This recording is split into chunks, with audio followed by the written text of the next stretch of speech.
Well, hello and welcome to the Quadruple D. And Governor Tim Walz said he is cautiously optimistic that the federal government will follow through on its plan to scale back what it called Operation Metro Surge in Minneapolis, Minnesota. So, Operation Metro Surge is a fancy way of saying they went around beating people up, shooting at people, and in a few cases, actually killing people. So don't be mistaken by these cute little labels that they throw around and, they try to sound cool or something like that. But, it was not a cool thing. But anyway, Tim Walz paired that statement with a proposed $10 million relief package for small businesses that say they were hurt by the influx of federal agents. The plan would offer forgivable loans between $2,500 and $25,000. So the governor's comments came after President Trump's border czar, Tom Homan, announced that the operation in the Twin Cities is being wound down. Quote, I have proposed and President Trump has concurred that this surge operation conclude, Homan said this morning, on the day that I'm recording this. And Homan added that a significant drawdown is already underway and will continue into next week. So goody goody gumdrops. Homan previously confirmed that 700 of roughly 3,000, imagine that, 3,000 federal immigration agents deployed to the area would be reassigned. He now says most of the remaining personnel will follow. A smaller group of federal officials, including Homan himself, Homan the Manho, will stay temporarily to close out the or close out and transition full command and control back to the field office, as well as to ensure agitator activity continues to decline, end quote. So I'm going to get more into that and why that's ridiculous. The whole thing about agitator activity, uh, because that's not what immigration is supposed to be about. That's one of the key things to keep in mind here. They're not supposed to be about dealing with quote unquote agitator activity, nor are they supposed to be there to deal with fraud. ICE is supposed to deal with immigration issues. So keep that in mind as they try to broaden the role of what ICE is supposed to be. So, according to Homan, more than 200 protesters were arrested for violations during the operation. And keep in mind, that doesn't mean they're guilty of anything. But the Trump administration, they view it as a violation if you are a critic. All right. So that's really the only violation that they need, at least in their opinion. And they're really trying to make that so it is true across the board. And Homan credited what he described as unprecedented levels of coordination between federal authorities and state and local law enforcement, along with a, quote, notable decrease in unlawful agitator activity, unquote, as reasons for ending the surge. Well, ironically, the reason that the surge is at least supposedly ending is because of the protests, which he is calling unlawful agitator activity. So keep in mind that they will call protesters agitators. They will say that they're criminals. They'll even remember they even said that Renee Nicole Good was a terrorist. The person that ICE had shot and murdered. They said she was a terrorist. Well, no, she was not a terrorist, and that is very, very clear. And they're lying. Again, it's ironic here because he's saying that the unlawful agitator activity is notably decreasing, but actually that's the main reason that ICE is leaving. It's because the pressure against them is actually working. So it's like he's flipping reality on its head to save face, or however you want to phrase it. So, from a basic factual standpoint, Large scale immigration enforcement operations typically involve U.S. Immigration and Customs Enforcement, or ICE, which was created in 2003 under the Department of Homeland Security after the passage of the Homeland Security Act. And ICE frequently works with local law enforcement through agreements such as the 287G program, which deputizes local officers to carry out certain federal immigration functions. So, critics such as myself argue that such arrangements blur the line between federal and local authority, and more importantly, they encourage racial profiling.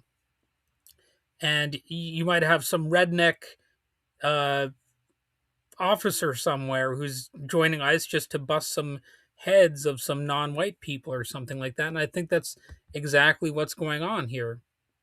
So Minnesota has a complicated relationship with policing, of course, because Minneapolis was the epicenter of the 2020 uprising following the police killing of George Floyd, which brought national attention to systemic police violence and sparked calls to defund or abolish policing institutions. So, from that perspective, the deployment of thousands of federal immigration agents into a metropolitan area fits a broader pattern of expanding federal power in the name of order while criminalizing dissent and migration in general.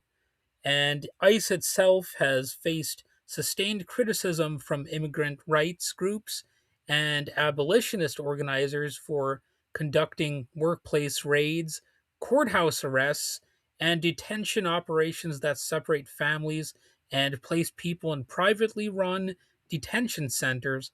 And of course, they want to be able to do all of this without due process and without a warrant.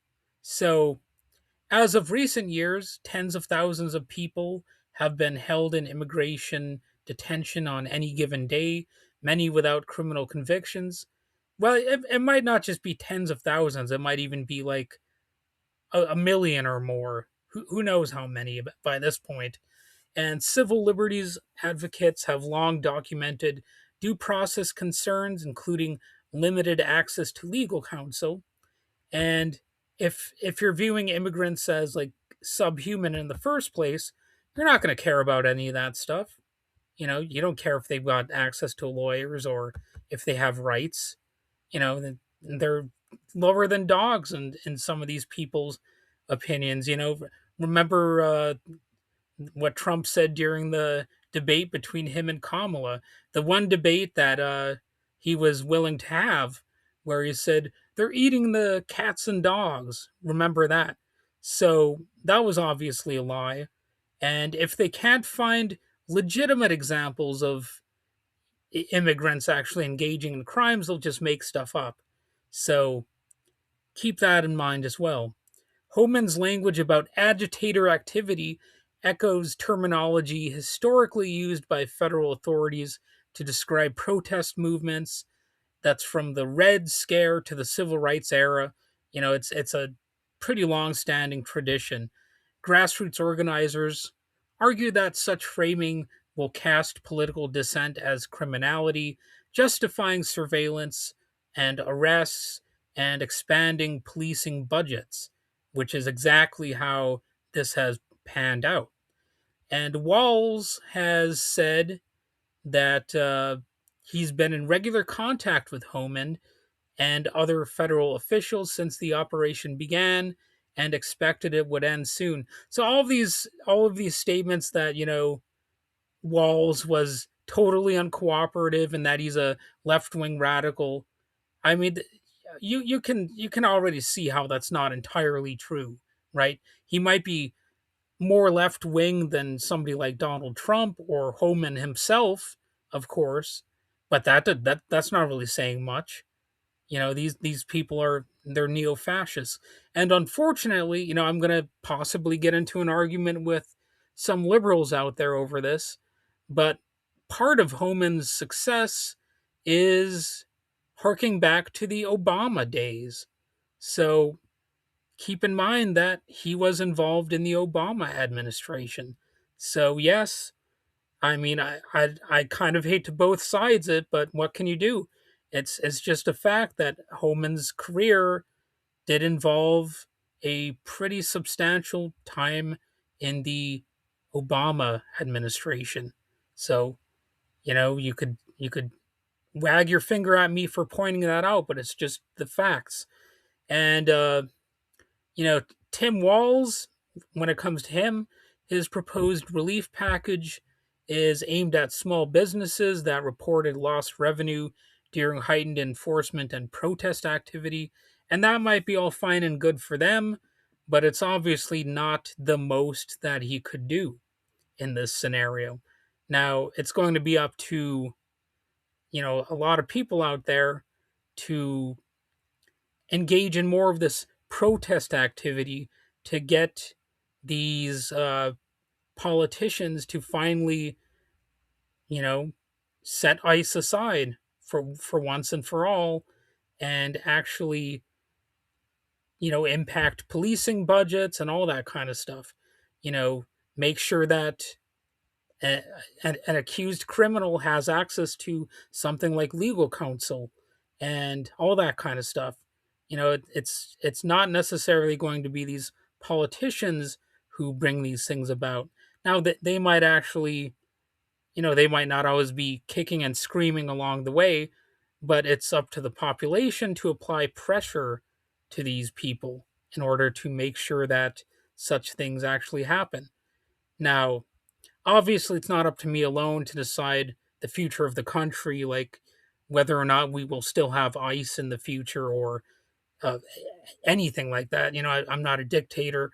I wouldn't want to be a dictator and wave a magic wand and make the outcomes happen single-handedly. But at the same time, you know I do have some ideas about what accountability would look like, and uh, frankly, a lot of that's just going to have to be from these protests because even though I was a little bit skeptical about how well the protests would work, but they are working. So yeah, keep that in mind. And whether the withdrawal represents a true de-escalation or simply a shift in strategy remains unclear. I mean, the Trump administration has been pretty incompetent at a lot of things, and this might be an attempt to do things more under the radar and keep things, keep things quieter, maybe put a lid on certain things. But that doesn't mean crappy things will not be happening. You can still have atrocities that largely escape attention. And I think that might be what this shift in strategy could be about. So, even with a reduced presence, Federal Immigration Enforcement Authority in Minnesota or elsewhere continues through established ICE field offices and existing interagency agreements. So, for critics of centralized state power, the larger concern is not only the surge itself, but the legal and institutional framework that allows such deployments to happen in the first place. So, yeah, keep that in mind as you assess the issue. Why are they even there in the first place? It's not because they need to make all these extra efforts to go after criminals. Immigrants actually commit less crimes than natural born citizens. You can find study after study revealing that. So this is more ideological. This has to do with things like wanting a white ethno state, that kind of thing. Those are in a lot of the cases, the sorts of people who sign up for ICE activity in the first place. These white nationalist types. So yeah, I always look deeper into these things, and you will find that what they want is pretty extreme. They want it so that only rich people can travel easily abroad. Like you got to pretty much be a millionaire in order to be an immigrant into the United States. That's what some of these people want. All right, they want all the power for the rich and well connected. And if you're an ordinary person, they don't care what happens to you. It doesn't matter if you're an immigrant or otherwise. I think we're increasingly finding that out. Okay, on to the next segment of my show in this quadruple D episode, and I call this the peripheral poophead of the week. And this time it's somebody I had not heard about until I looked at Homan's Wikipedia page. And this is about Daniel Ragsdale. So, Daniel Ragsdale built his career inside the federal immigration enforcement system and later moved into the private prison industry. Surprise, surprise. After leaving government service in 2017, he took a job with Geo Group, one of the largest for profit prison corporations in the United States. Geo Group has held billions of dollars in federal contracts, especially with ICE and the U.S. Marshals Service, and has faced repeated lawsuits and investigations over conditions in its facilities, including allegations of inadequate medical care, forced prison labor paid at around $1 per day, and unsafe detention conditions. The move from ICE to Geo Group illustrates the tight relationship between state enforcement agencies and private corporations that profit from incarceration and immigrant detention. So, Ragsdale served as Deputy Director of U.S. Immigration and Customs Enforcement from May 2012 until May 2017. ICE itself, like I said, was created in 2003 under the Department of Homeland Security following the 9/11 attacks, when the older Immigration and Naturalization Services, or INS, was dissolved. ICE is responsible for immigration enforcement inside the United States, as well as certain cross border investigations.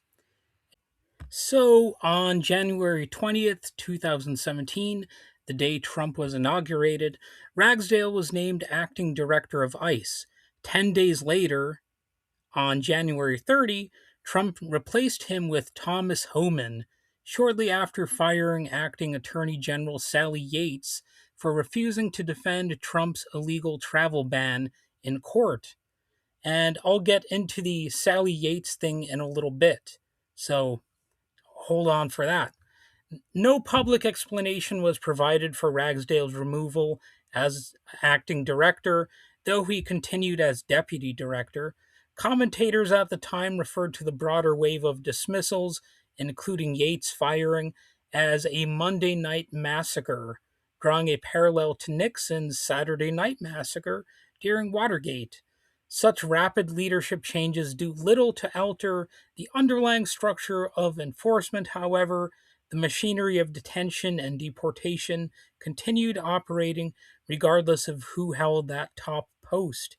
This was likely mostly because Homan was willing to have a browner nose when it came to Trump, and that's probably, as far as I can tell, the main reason that Ragsdale was let go from that position.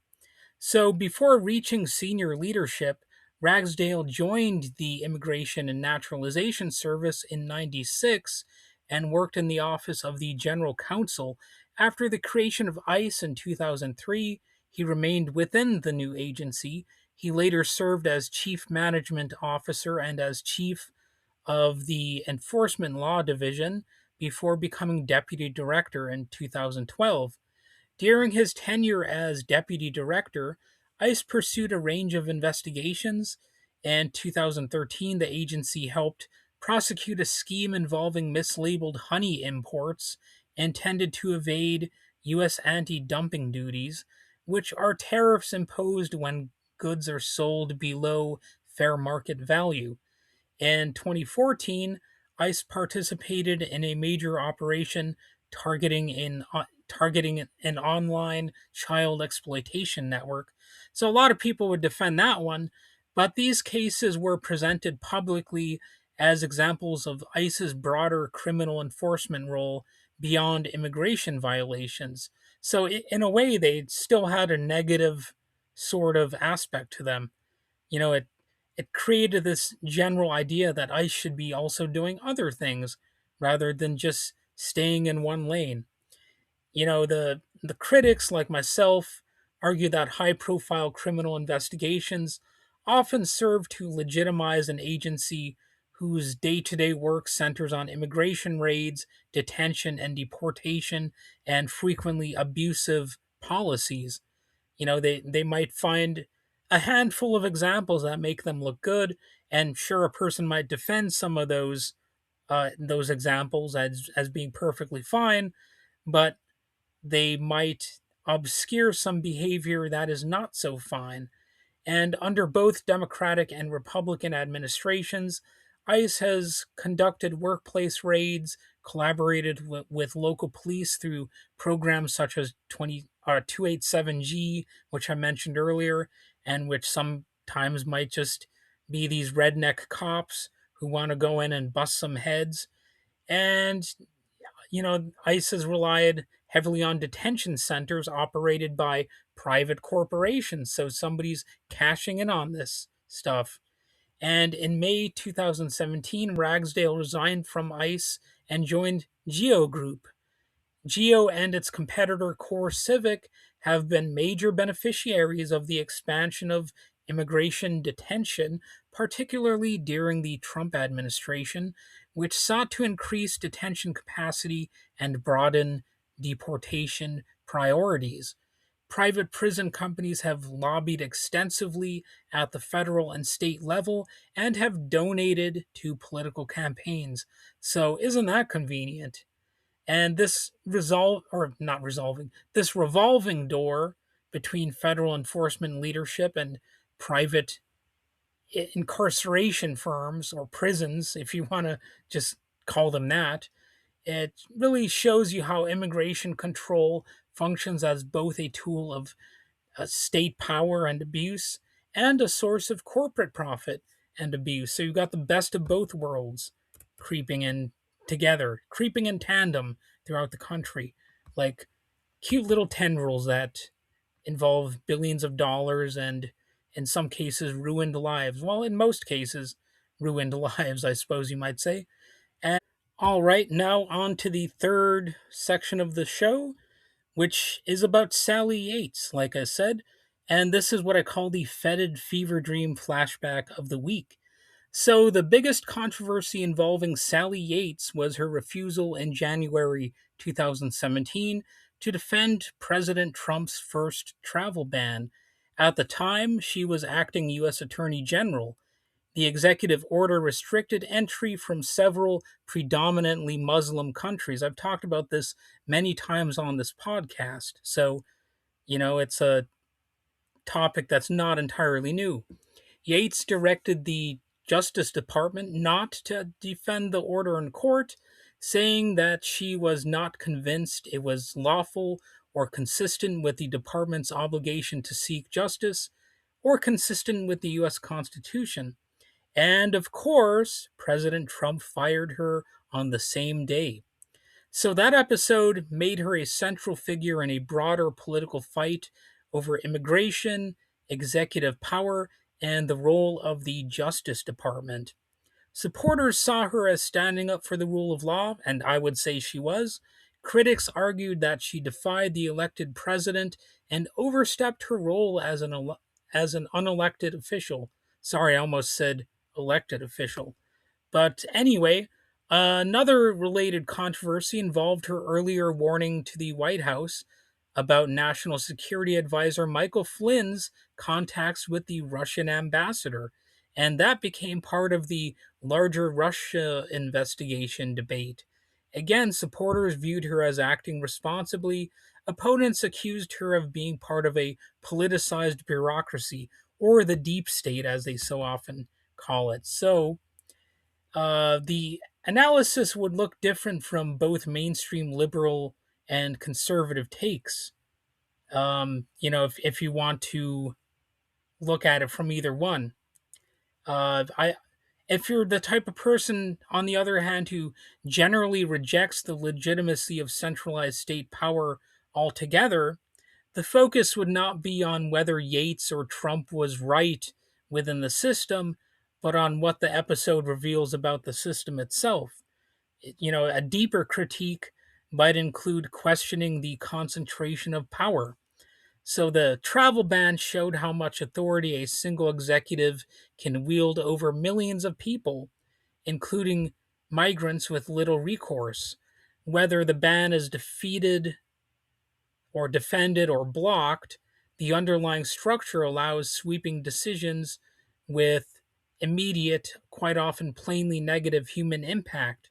That concentration of authority is the core problem for the critics of power.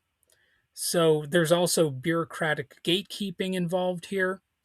Yates's refusal illustrates how much depends on internal actors within the state. A critic might argue that justice should not hinge on whether a particular official chooses to resist, because what if that person actually hadn't been there? It's a very iffy system if it's just depending on the wisdom of a handful of people, maybe even just one person, and that's one of the dangers of state power in the first place, or hierarchy, or whatever you want to call it. If the system relies on good insiders to moderate harm and to prevent the system from being too corrupted or too violent or too chaotic in a way that inspires rebellion, then that suggests the structure itself is unstable and coercive, and in some ways puts too much of the responsibility and the power into a small group of people.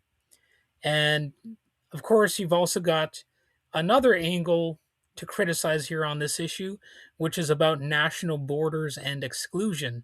So, despite constant propaganda made to defend national borders and all of these exclusionary ideas and practices, many people still oppose state borders and immigration controls as tools of exclusion. We recognize them as being there just to create class stratification and to create a different group of outsiders. We even call them aliens, like they're like from outer space or something like that. And from that standpoint, the scandal isn't just about legal procedure, it's about the state's claimed right to decide who can move and who cannot. And usually that answer merely hinges on how much money or access to special privileges one has, rather than genuine security concerns. And that's just a long way of me saying that borders are bullcrap, and I think they basically are, to a large degree. Now, obviously, it's not up to me alone to decide how society looks and how our institutions function. And I'm sure some right wing goofballs out there are like, oh, that's good. I agree on that. But at the end of the day, I actually agree that security concerns should be taken into question, and like you should assess which people have some risks associated to them. Like if it's the stereotypical Ted Bundy or something like that. Okay, I could see dealing with them in whatever way that you decide to deal with them, with such a class of criminal and whatnot. But really, if you want to fight crime, one of the first places to stop uh, criminals is when it comes to them acting in the government. Don't elect them, don't put them into office. Those are some of the worst criminals in human history, the people who have power and who use that power to actually create a lot of the security concerns in the world, including, in many cases, crime rates. The fact is that there are some places on the planet that have less crime than the United States. And you might have to wonder, why is that? Well, could it be because there are, exaggerated class distinctions caused by our system, which actually creates abusive households because people are under more stress? It also creates conditions where people are more likely to resort to prostitution, drugs, or just violence, all of those things. And it's no secret. This stuff has been widely known for many years. Yet some people are still like, "Oh, well, why is there so much crime?" Well, we've got some of the answers to that because it's been studied for a long time now, and certainly you'll always have some criminals, and that's just part of the nature of the human experience. In fact, some people become criminals or engage in antisocial behavior or whatever because of their brain chemistry. It's a proven phenomenon that if somebody gets knocked, if they get knocked in the head and suffer brain damage, it can alter their personality, and at least in rare cases, it can result in some criminality. That's just one sort of dramatic example of it. But we know that crime is always, antisocial behavior, some violence is probably always going to happen, at least in rare instances. But it's actually more likely to happen if people view the world as crap, if they feel like they're always in competition with other people, if they feel the world is screwing them over, and they always gotta get one step ahead of the other person, and if they're encouraged to dehumanize other people, and so on and so forth. If profit is prioritized over just about any other aspect of life, money is meaning in a capitalist society, in a hyper capitalist society, especially. And I would say that those are some of the biggest security concerns facing the entire globe.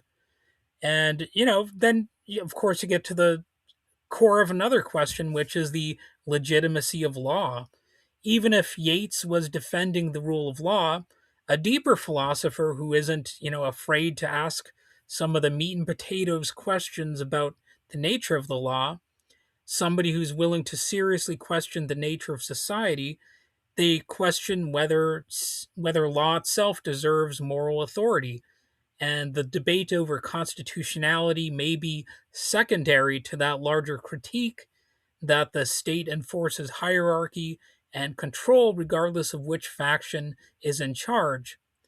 Now, of course, I would argue that some governments are actually better than others, some overall frameworks, and certainly some political parties and individual politicians can be seen as better than others. But at the end of the day, it's also true that it's a very risky thing to depend on the wisdom of somebody in charge. And I would say that politicians, like presidents or whoever, they should have reduced power, and maybe we don't even need their positions of power in the first place. Again, that's not up to me alone to figure out. And I'm a happy person when it comes to instances where people do question those in charge on legitimate grounds. Of course, I'm not encouraging people to be stupid about this. I'm not encouraging people to say that there's no legitimacy in any institution or any government. Of course, legitimacy is something that you determine sort of independently of labels and independently of your bias, because what makes something more legitimate is that it is unbiased in the first place. So, my three criteria for legitimacy, okay, the first one is, does the institution or the position of power do what it is supposed to do? Does it do the things that it claims that it is supposed to be there to accomplish? And if it doesn't do that, well, that's one of the most obvious signs that it is not the most legitimate institution or position of power. And the second way to look at this, the second, I guess, pillar of this principle is the question of, does the position of power or the institution do more good or do they do more harm? And of course, you could have a little debate about that. It's fun to engage in those debates a little bit. But at the end of the day, I think one of the most obvious criteria here is, does it do more obvious physical harm and in some ways psychological harm? And I think most of us have an idea of what that would look like. It could even be a pile of bodies. Does the system create a stack of bodies, because it's killing people by the thousands or by the millions? Now, that could be called societal harm. And if a given system does a lot of that, well, then it looks less legitimate because it's doing more harm than good. When things are good, when people are happy and healthy and able to live their lives, well, that automatically will have the appearance of more legitimacy. And of course, the third category, the simple one, I think, is there some way of holding the institution or the authority figures accountable for any sort of wrongdoing or for failures? And if there's no way to hold them accountable, well, then the thingamabob in question is going to look less legitimate. So those are the three main criteria. You don't necessarily have to be a rabid, foaming at the mouth anarchist to apply these principles. They're very general and broad principles. Although they can lead to some anarchic conclusions, and that's why I sort of emphasize that, uh, because we should always have this attitude that those in charge are not necessarily legitimate. All right. So, from that perspective, the episode about Yates is less about personal scandal and more about how state power operates. Yates could be seen as either a principled official working within a flawed system or simply another high level functionary in a coercive structure whose morality temporarily got in the way of bigotry and private prison profits. So the real issue in that framework is the structure itself, not just the personalities. And obviously, the world has to figure this out largely on its own and hopefully hold the ones who don't want to be held accountable to account. And I think there's some of that starting to happen.